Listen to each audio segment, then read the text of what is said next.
हमारे बड़े भैया आदरणीय बल्लू भैया बालकृष्ण पाठक जी, आदरणीय श्रीवास्तव जी, जिला कांग्रेस कमेटी के अध्यक्ष आदरणीय राकेश भाई, महापौर आदरणीय डॉक्टर अजय तिर्की जी, सभी सम्मानीय ब्लॉक कांग्रेस कमेटी के अध्यक्षगण, जिला कांग्रेस कमेटी के सम्मानीय पदाधिकारीगण, सभी हमारे जोन, सेक्टर और बूथ के अध्यक्ष और प्रभारी और सभी बूथों से आए हुए सम्मानित हमारे कांग्रेस के कार्यकर्तागण, युवा कांग्रेस, महिला कांग्रेस, एनएसवाई और सेवा दल के सभी सम्मानित पदाधिकारीगण, आदरणीय साथियों, अभी आप लोगों ने बल्लू भैया की या श्रीवास्तव जी की, हमारे महापौर जी की बातों को सुना। ये चुनाव का समय आ चुका है। पिछले बार नवंबर महीने में विधानसभा के चुनाव के मतदान हुए थे और दिसंबर महीने में जो है उसकी गिनती हुई थी। अब हमारे पास सिर्फ अभी 2 महीने बाकी है, उसके बाद हम लोग बूथों में मतदान की तैयारी करने के लिए हम लोग जाएंगे। यहाँ पे जो हमारे जोन के, सेक्टर के, बूथ के साथी आए हैं, बूथ लेवल के हमारे एजेंट आए हैं, मैं उनको 2-3 बातें जो अभी चुनाव के समय करना है।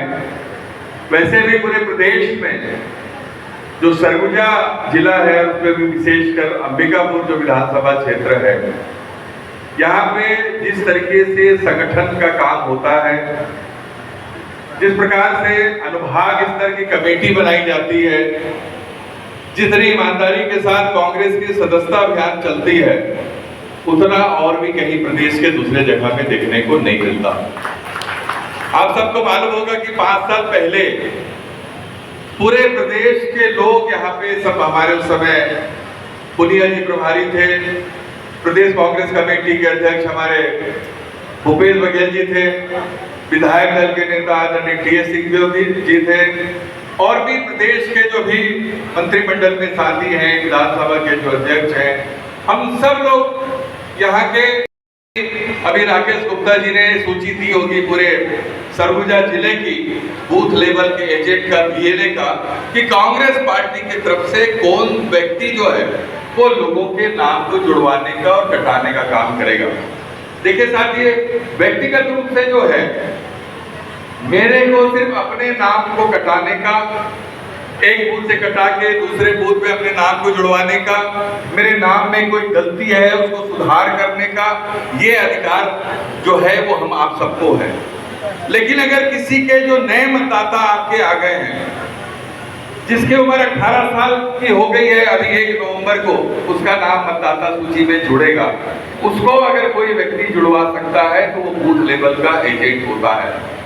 आपका नहीं पहुंच पाएंगे। आज ये जो संकल्प शिविर करने का जो मकसद यही है कि हमारे परिवार के बूथों के जो कार्यकर्ता आपस में बैठ के यहाँ पे चर्चा करें और यहाँ से जाने के बाद सेक्टर और जोन और बूथों में हम बैठक करके हम उन कमियों को दूर करने की कोशिश करें। अभी भी हमारे पास समय है 2 महीने का, हम उन समस्याओं का समाधान कर सकते हैं।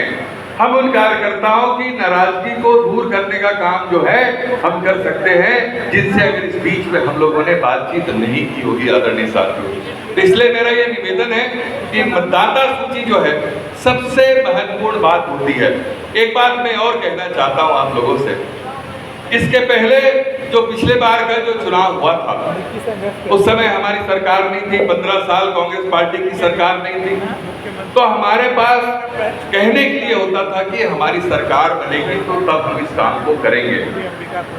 लेकिन आखिरी 5 साल से कांग्रेस पार्टी की सरकार है छत्तीसगढ़ में, और उसके वजह से जो घोषणा पत्र जिस समिति के अध्यक्ष आदरणीय टी.एस. सिंहदेव जी थे, उनके नेतृत्व में मैं भी उस कमेटी का मेंबर था। इस बार भी घोषणा पत्र समिति बनी है, उसमें भी मैं मेंबर हूँ। तो जो घोषणा पत्र बनाए गए थे, आप पिछले बार अगर घर में जाते किसी के तो आपके पास कहने के लिए बातें नहीं थी, लेकिन आज आप एक भी घर, भारतीय जनता पार्टी कोई गांव की बात कर रही होगी, जिले की बात कर रही होगी, विकास की बात कर रही होगी। विकास का मतलब सिर्फ सड़क बनाना नहीं है, विकास का मतलब कोई बिल्डिंग बना देना नहीं है। विकास का मतलब कहीं से तालाब बनाने का मतलब नहीं है। विकास का मतलब है हर घर के लोगों को जब तक आर्थिक रूप से हम मजबूत ना करें, जब एक एक घर मजबूत होगा, एक एक घर में विकास की रोशनी जब जाएगी, तभी पूरा गांव, पूरा प्रदेश, पूरा जिला और पूरा देश तभी विकसित होता है। ये भारतीय जनता पार्टी का विकास का पैमाना आदरणीय साथियों दूसरा है, लेकिन कांग्रेस पार्टी एक ऐसी पार्टी, आप यहाँ पे जितने भी लोग हैं, अभी श्रीवास्तव जी एक बात कह रहे थे कि अभी बहुत से साथियों को हो सकता है कुछ काम नहीं किए होंगे, लेकिन मैं गारंटी के साथ कह सकता हूं कांग्रेस पार्टी का एक भी कार्यकर्ता ऐसा नहीं बचा होगा या कोई भी ऐसा मतदाता पूरे छत्तीसगढ़ में अंबिकापुर विधानसभा में नहीं हो सकता जिसको सरकार की योजना का फायदा नहीं पहुंचा हो।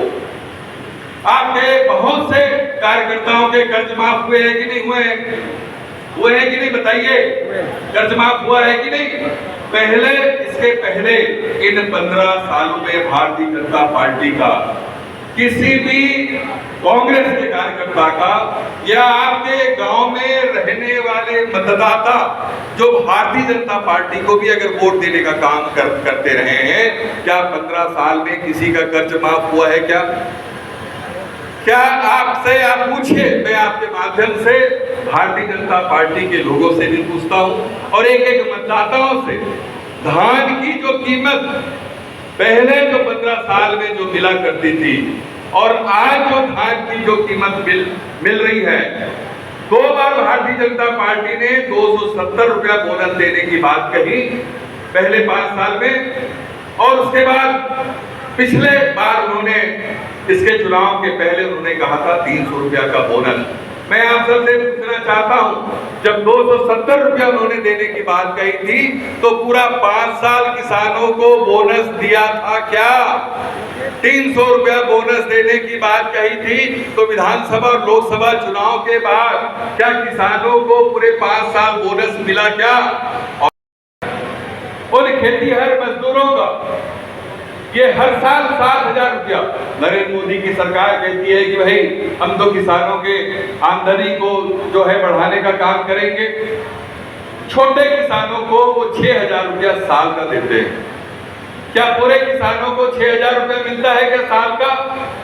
मैं आपसे पूछना चाहता हूं, किसी का 1 एकड़ जमीन हो, किसी का 10 एकड़ की जमीन हो, चाहे 20 एकड़ की जमीन हो, चाहे 50 एकड़ की जमीन हो, चाहे छोटा किसान हो या कोई भी किसान का मतलब किसान है, चाहे किसी भी जाति या धर्म का मानने वाला व्यक्ति हो, सबके खाते में पर एकड़ 9,000 रुपए की राशि जो है ये 4 किस्तों में है, वो आपके जमा होता है। आप ये सब किसी से पूछिए, वहां पे कोई किसानों में भेदभाव नहीं है कि भैया 5 एकड़ तक के किसानों को देंगे, 10 एकड़ जिसके पास जमीन है उसको देने का काम नहीं करेंगे, 50 एकड़ जिसकी जमीन है उसको देने का काम नहीं करेंगे। ये हर किसान को देने का काम करते हैं। आप तो किसानों को 6,000 रुपया दे रहे हो साल का। कांग्रेस की सरकार मजदूरों को 7,000 रुपया जो है ये वार्षिक रूप से देने का काम कर रही है। और सबसे बड़ी बात, बेरोजगारों का भी मुख्यमंत्री जी भी आएंगे, आपको बताएंगे कि कितना बेरोजगारों को 15 साल में भारतीय जनता पार्टी ने पैसा देने का काम किया। और कांग्रेस ने अभी 2,500 रुपया हमारे बेरोजगार साथियों को बेरोजगारी भत्ता देने का काम शुरू करी है। साथियों, मैं आपसे निवेदन करना चाहता हूँ, 2 रुपया किलो में गोबर खरीदने का काम, 4 रुपया लीटर में गौमूत्र खरीदने का काम, उसका खाद बना के 10 रुपए किलो में खरीदने का काम ये कांग्रेस पार्टी की सरकार कर रही है। साथियों, मैं इसलिए इन बातों को मैं आपसे कह रहा हूं कि ये चीजें अगर कांग्रेस पार्टी की सरकार नहीं होगी तो भारतीय जनता पार्टी की सरकार में ये योजना नहीं चल रही थी, तो इसका फायदा अगर ये सरकार नहीं रही तो ये फायदा आम कांग्रेस के कार्यकर्ताओं को और गांव के किसी भी मतदाता भाई और बहनों को, गरीबों को ये योजना का लाभ नहीं मिलेगा। आदरणीय साथियों, हर घोषणा पत्र में ये वादा किया था कि शराबबंदी की जाएगी, लेकिन अनुसूचित क्षेत्र जो है उसमें शराबबंदी करने का अधिकार ग्राम सभा को सौंपा जाएगा। हमने जो पूरे छत्तीसगढ़ के अनुसूचित क्षेत्र हैं जिसमें आपका पूरा सरगुजा संभाग, हमारा पूरा बस्तर का संभाग, राजनांदगांव का जिला, दुर्ग जिले का हिस्सा, बिलासपुर जिले का कुछ हिस्सा, पूरे प्रदेश में सिर्फ रायपुर, बलौदा बाजार और दुर्ग जो है उसको छोड़कर पूरे जिले जो हैं ये आपके अनुसूचित क्षेत्र में आते हैं। इसमें शराबबंदी करने का जो अधिकार है पेशा नियम के तहत ग्राम सभा को सौंप दिया गया है। इसमें राज्य की सरकार और केंद्र की सरकार फैसला नहीं कर सकती। इसमें अगर शराबबंदी करना है कि नहीं करना है ये ग्राम सभा ये तय करेगी और वो फैसला करेगी अपने ग्राम सभा में, तो वहां पे शराबबंदी जो है वो लागू हो जाएगी। अंबिकापुर विधानसभा में ही बांध के रखोगे या पूरे प्रदेश में आप लोग चुनाव प्रचार करने के लिए भेजोगे? बताइए। उनकी जरूरत पूरे प्रदेश में है। तो मैं आप सबसे निवेदन करना चाहता हूं कि आप स्वयं सारे लोग टीएस बाबा बनके, प्रत्याशी बनके आप चुनाव के मैदान में जाएं और कांग्रेस पार्टी की सरकार फिर से छत्तीसगढ़ में बनाने का काम करें। इसी निवेदन के साथ मैं अपनी बात को समाप्त करता हूं। धन्यवाद। जय हिंद, जय छत्तीसगढ़, जय सरगुजा।